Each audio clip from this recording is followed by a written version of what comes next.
Welcome to Bind EduTech, and this is a continued class in which we are preparing a background, or you can say that we are preparing and understanding the introduction of the chapter Silk Road, chapter number 8 in Hornbill. इस chapter का हम लोग बहुत सारा previous video, मतलब 5, 6, 7, 8 videos जो हैं वो उसमें आपको चैप्टर पढ़ने से पहले, क्योंकि चैप्टर एक पार्ट है एक बुक का, कोई शुरुआत से अंत तक कोई स्टोरी नहीं है, वो एक बुक का कहीं से उठाया गया पार्ट है। तो जब तक तुम उस बैकग्राउंड तक नहीं पहुंचोगे तब तक बीच का पार्ट समझना आसान नहीं है। इसलिए हम आपको इस चैप्टर में अभी तक प्रीवियस वीडियोस में सिल्क रोड से जुड़ी हुई बहुत सारी बातें बताई हैं, जो उसमें भी मैंने कोशिश किया है कि जो मोस्ट रिलेवेंट हो, जो आपके काम आए, ऐसी बातों को मैंने बताने का कोशिश किया है। बातें तो बहुत सारी हैं, लेकिन हम आपको उसमें से भी चुनिंदा बातें बताया है मैंने अभी तक अपने नोट्स में। इस चैप्टर को शुरू करने से पहले आपका एक माइंडसेट बनना चाहिए ताकि आप चैप्टर में शामिल हो सकें। तो उसका कोशिश कर रहे हैं हम बनाने का। सिल्क रोड चैप्टर का बहुत चीज़ बताए उसके बारे में, पास्ट में बताएं, ईयर बताएं, डायनेस्टी बताएं, कब शुरू हुआ, कब तक चला, है ना, क्यों बंद हो, किसने बंद करने का ये किया था, बंद होने के बाद क्या हुआ, वगैरह वगैरह। उसके बाद इसके पहले के वीडियो में मैंने आपको उसके नेमिंग के बारे में, है ना, कि नामकरण जो हुआ है, ये नामकरण किसके द्वारा किया गया है उसके बारे में डिस्कस किए थे। इसमें 2 नाम आपको याद रखना है। एक यूरोपियन एक्सप्लोरर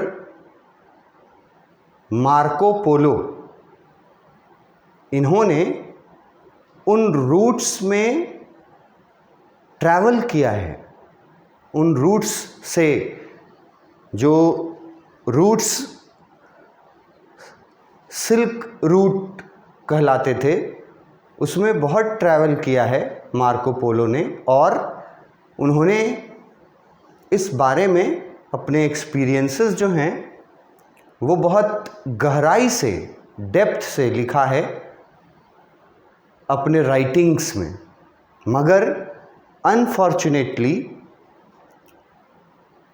नामकरण का जो क्रेडिट है वो उनको, मार्को पोलो को नहीं मिल पाया। ये क्रेडिट मिला किसको? एक जर्मन,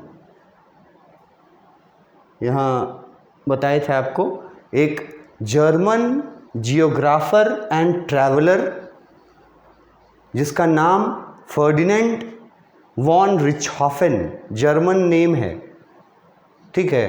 तो प्रोनंसिएशन जर्मनी लैंग्वेज में कुछ अलग होता होगा। हम लोग इसको जो पढ़ पाएंगे वो है फर्डिनेंड वॉन रिचहॉफेन। इन्होंने नामकरण किया सिल्क रूट और सिल्क रोड इसका। तो ये दोनों नाम याद रखने बहुत ज़रूरी हैं। और अगर पॉसिबल हो सके तो दो जर्मन जो जर्मन वर्ड्स हैं, जर्मन नेम सिल्क रोड को जर्मन जियोग्राफर रिचहॉफेन ने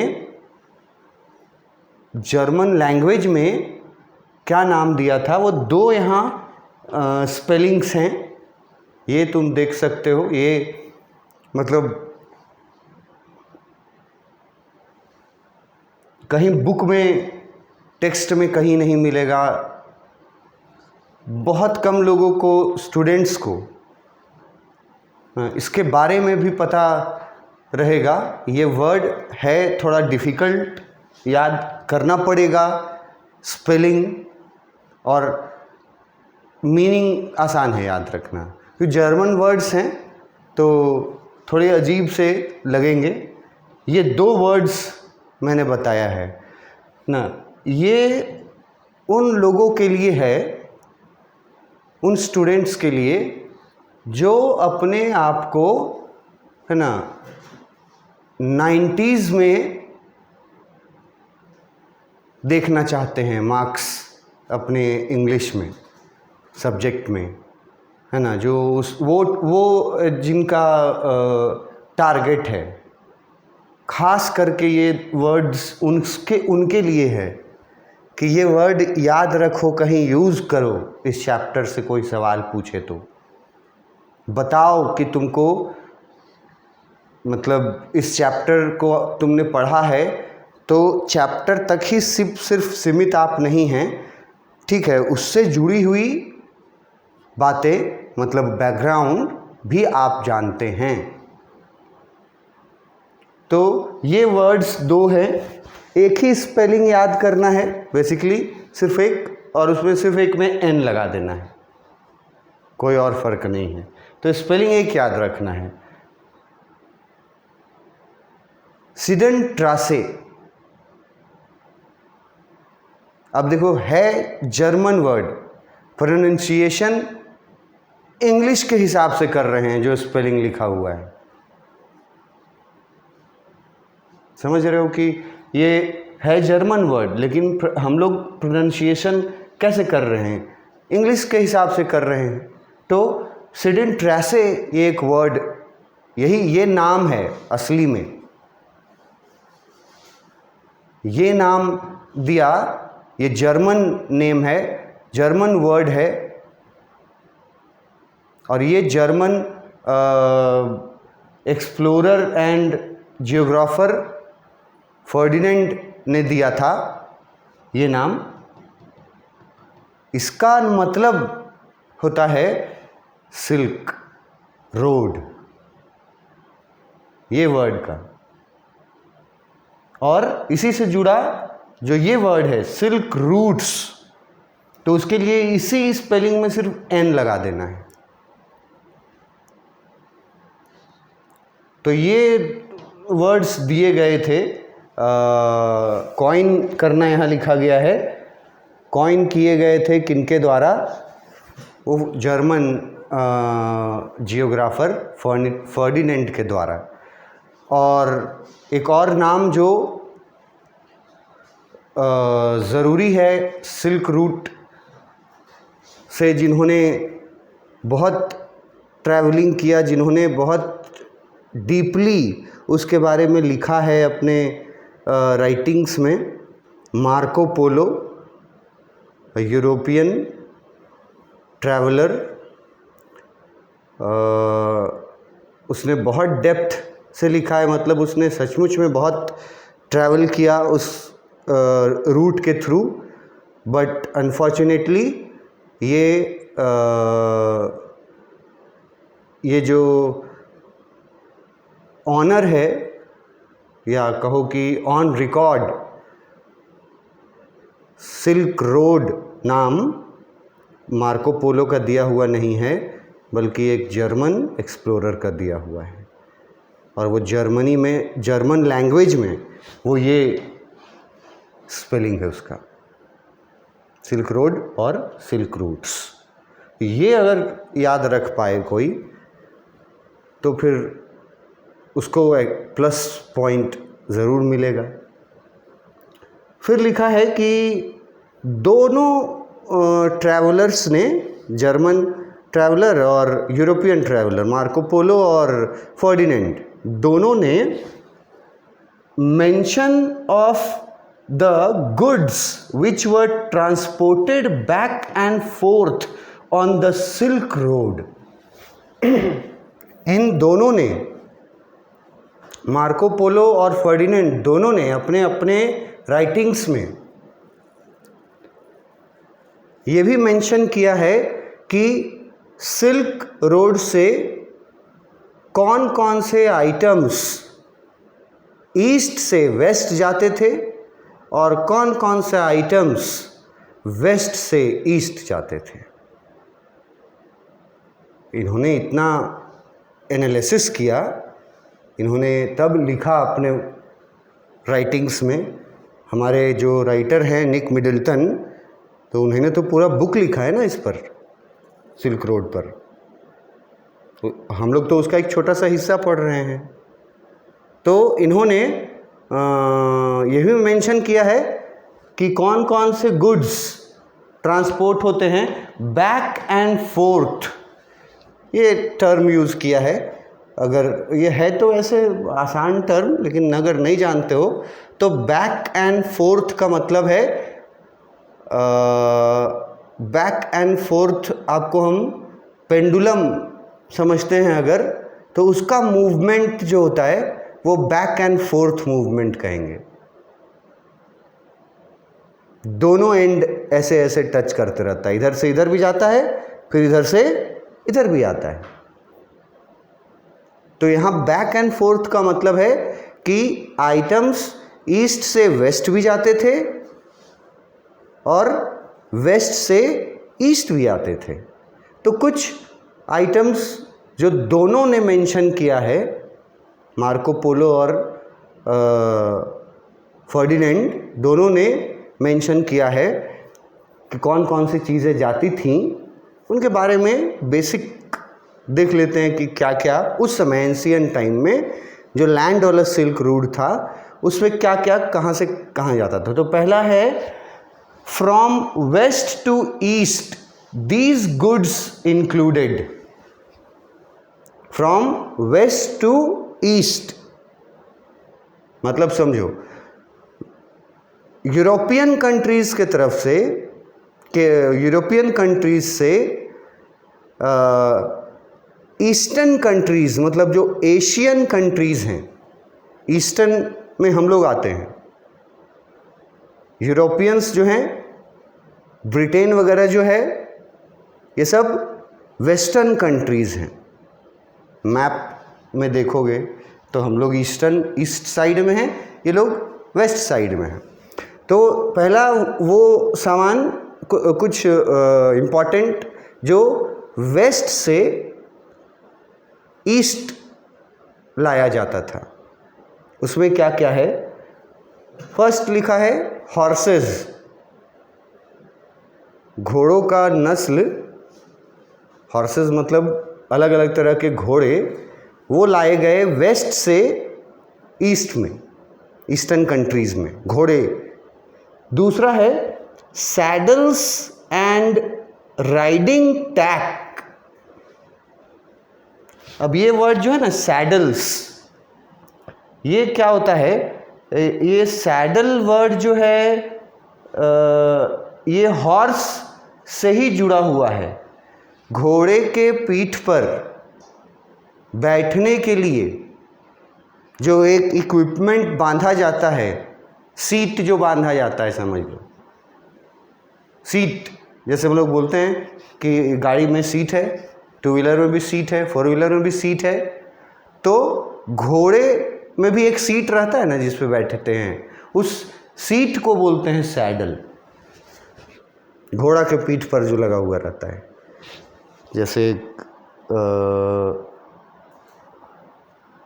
एक पिक में अगर आपको दिखा पाऊँ सैडल्स का,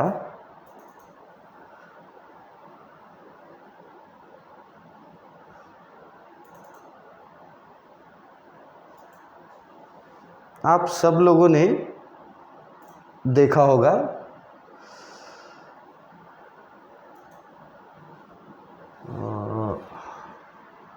सॉरी, यहाँ से ये नहीं खुल रहा है, यहाँ खुल चुका है।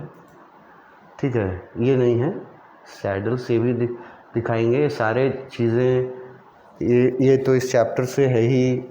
ठीक है, सैडल्स, घोड़े के ऊपर जो सीट लगाई जाती है बैठने के लिए, उसको बोलते हैं। ये भी नहीं है।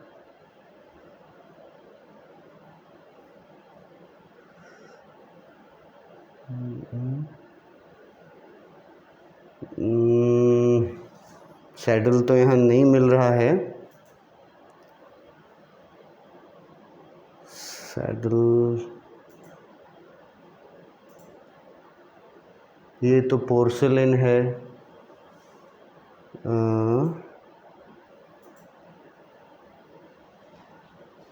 और भी थे।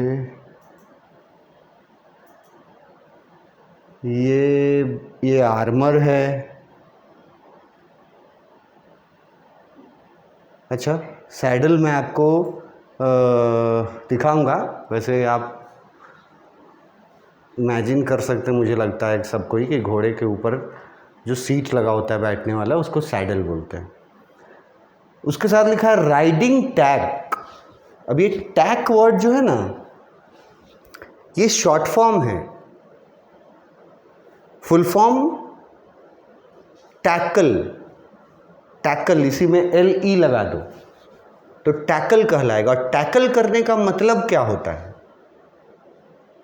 कुछ लोग जानते होंगे, जो नहीं जानते। टैकल करने का मतलब होता है किसी चीज़ को अपने काबू में करना, मतलब किसी को संभालना, किसी को अपने कंट्रोल में करना। जैसे हम लोग कॉमनली बोलते हैं, बोलचाल के भाषा में टैकल वर्ड यूज़ करते हैं कि अगर कोई बात हो गई, कहीं कोई झगड़ा हो गया, कुछ किसी से कहा सुनी हो गई, तो हम लोग बोलते हैं कि आपस में बैठ के टैकल कर लेते हैं, मतलब कोई निर्णय निकालते हैं। ये समझिए कि एक आर्ट है टैकल करना। राइडिंग टैकल मतलब हॉर्सेस के साथ साथ राइडिंग स्किल्स, मतलब कैसे प्रॉपरली राइड किया जाए। ये भी वेस्ट से ईस्ट की तरफ आया सिल्क रोड के थ्रू। उसके बाद लिखा है the grape wine and grapes. Grape wine and grapes, तो ग्रेप्स तो सब समझते हो, अंगूर। ग्रेप वाइन किसको बोलते हैं, यहाँ थोड़ा कन्फ्यूज़न हो सकता है। मतलब कुछ लोगों को लग सकता है कि ग्रेप, अंगूर से जो लिकर बनता है, जो शराब बनती है, उसको ग्रेप वाइन बोला जाता होगा शायद, पर ये नहीं है। वो वाइन, शराब वाली वाइन तो है नहीं, ये तो वो तो WINE रहता है, ये तो VINE है। तो ग्रेप वाइन का मतलब, आसान मतलब होता है ग्रेप का पौधा, मतलब अंगूर का जो पौधा होता है वो कैसा होता है, लता जैसा होता है, और उसमें अंगूर जो हैं वो ग्रो करते हैं। तो उसको ग्रेप वाइन बोला है, अंगूर के पौधे को, पूरा लता जो होता है उसको। और तो ग्रेप वाइन एंड ग्रेप्स, ये भी वेस्ट से ईस्ट की तरफ आया। उसके बाद dogs and other animals, both exotic and domestic. Dogs के भी बहुत सारे नस्ल वेस्ट से ईस्टर्न कंट्रीज़ में आए। ये जो हम लोग आजकल देखते हैं, जो अलग अलग नस्ल जो होता है, जो हम लोग के यहाँ भी जो अब पाया जाता है, जैसे रॉटविलर हो गया, जैसे उसके जैसे और भी जितने हाइब्रिड ये जो नस्ल के डॉग होते हैं, बहुत अलग अलग, तो वो सब जो है वो भी वेस्ट से ईस्टर्न कंट्रीज़ के तरफ सिल्क रूट के थ्रू आया। और भी जानवर लिखा हुआ है। एक वर्ड है यहाँ डोमेस्टिक और एक वर्ड है एग्जॉटिक। तो डोमेस्टिक का आसान मतलब है पालतू जानवर, और एग्जॉटिक जो वर्ड यहाँ लिखा है इसके दो अर्थ हो सकते हैं। एक शानदार, ये वर्ड जो है ना, उसके लिए एग्जॉटिक वर्ड यूज़ कर सकते हैं, जो बहुत सुंदर हो देखने में, उसके लिए एग्जॉटिक वर्ड ये वर्ड यूज़ करते हैं। तो यहाँ पर हमको लगता है कि एक तो हो गया घरेलू डोमेस्टिक एनिमल्स भी उधर से वेस्ट से ईस्टर्न कंट्रीज़ के तरफ, और एग्जॉटिक मतलब थोड़े यूनिक टाइप के, थोड़े अलग शानदार टाइप के कुछ जो एनिमल्स हैं, रेयर जो एनिमल्स हैं, वो भी वेस्ट से ईस्ट के तरफ के लिस्ट में है। उसके बाद एनिमल फर्स एंड स्किन्स, एनिमल फर्स एंड स्किन्स, ये तो आप समझते हो कि जानवर जब मर जाता है तो उसका चमड़ा जो है, स्किन जो है उसका, उसी को ना हम लोग लेदर बोलते हैं। लेदर का बेल्ट, लेदर का शूज़, लेदर के स्ट्रैप्स। तो एनिमल के फर्स और स्किन्स ये भी वेस्ट से ईस्ट की तरफ आने वाले चीज़ों में एक चीज़ है। फिर है हनी, ये भी वेस्ट से ईस्ट की तरफ आया। फ्रूट्स बहुत सारे, वो भी वेस्ट से ईस्ट की तरफ आता था, सिल्क रोड के थ्रू इनका ट्रांसपोर्टेशन होता था। ये सारी चीज़ें जो हम लोग पढ़ रहे हैं, ये ट्रांसपोर्ट किए जाते थे वेस्टर्न कंट्री से ईस्टर्न कंट्रीज़ में थ्रू सिल्क रूट्स। हनी है, फ्रूट्स है, ग्लासवेयर मतलब कांच का आइटम कुछ भी, वो भी वेस्ट से ईस्ट के तरफ ट्रांसपोर्ट हुआ। वुलन ब्लैंकेट्स तो समझते हैं, ऊनी ब्लैंकेट, वो भी ट्रांसपोर्ट हुआ। रग्स, अब ये रग्स वर्ड थोड़ा समझने लायक है। रग्स के बाद लिखा है कारपेट्स। कारपेट आसान वर्ड है, कालीन को हम लोग कारपेट बोलते हैं। रग्स और कारपेट ये दोनों बहुत मिलते जुलते चीज़ हैं, बहुत मतलब एक जैसी चीज़ें हैं। रग्स जो है वो अलग है थोड़ा। रग्स का एक्चुअल मतलब होता है कि पूरे फर्श पर वो बिछाया नहीं रहेगा, वो मोटे से कपड़े का रहेगा, थोड़ा कारपेट के मुकाबले वो थिक रहता है, ठीक है, और एक निश्चित जगह तक ही वो फ्लोर पे रखा होता है, एक निश्चित जगह पे। और रग्स का इस्तेमाल कारपेट के ऊपर भी होता है, पूरा कारपेट बिछा हुआ है और उसके ऊपर डेकोरेशन के लिए, डेकोरेटिव चीज़ इसको आप समझिए कि डेकोरेशन के लिए वो रग्स वो जो बिछाए जाते हैं ना, हम लोग बोलचाल की भाषा में जानते हो रग्स को क्या बोलते हैं? पाँवदान। पाँवदान तो सब कोई समझता होगा। तो बोलचाल में ये पाँवदान को बोलते हैं हम लोग, लेकिन एक्चुअल मतलब होता है वो डेकोरेटिव चीज़ होता है, सजाने के लिए जो फ्लोर पे लगा रखा जाता है, लेकिन पूरा फ्लोर नहीं, कुछ जगह। इसके बाद कारपेट्स तो पूरा। तो ये सारी चीज़ें वेस्ट से ईस्ट की ओर ट्रांसपोर्ट होकर के आते थे, किसके थ्रू? सिल्क रोड के थ्रू।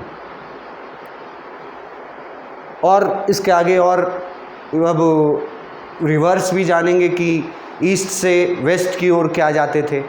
ईस्टर्न साइड में हम लोग हैं, तो मतलब हमारे यहाँ से क्या जाते थे, उनके यहाँ से क्या ट्रांसपोर्ट होता था, ये सब पढ़ रहे हैं जो उनके यहाँ से हमारे यहाँ ट्रांसपोर्ट हुआ, वो भी है। और एक दो चीज़, और उसके बाद ये भी देखिए कि हमारे यहाँ से क्या क्या ट्रांसपोर्ट होता था उस सिल्क रोड से वेस्टर्न कंट्रीज़ के तरफ। नेक्स्ट क्लास में इससे आगे देखेंगे।